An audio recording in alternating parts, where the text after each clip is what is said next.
সরকারের ভুলে চাকরিতে যোগ দিতে দেরি হলে সংশ্লিষ্ট কর্মীকে সিনিয়রিটি এবং বেতনের বর্ধিত হার থেকে বঞ্চিত করা যাবে না বলেই জানালো কলকাতা হাইকোর্ট।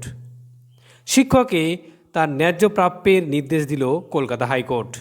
অনিমেষ কর্মকার নামে এক প্রাথমিক শিক্ষকের মামলায় বিচারপতি রাজাশেখর মান্থা জানিয়েছেন যে মামলাকারীকে 2017 সাল থেকেই সিনিয়রিটি এবং ইনক্রিমেন্ট ধার্য করতে হবে।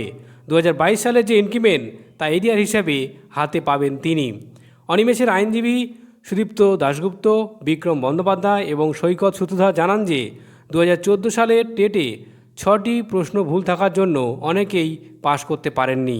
পরে আদালত একাধিকবার মামলা করে সেই 6টি প্রশ্নের জন্য বরাদ্দ নম্বর পেয়ে পাশ করেন তারা।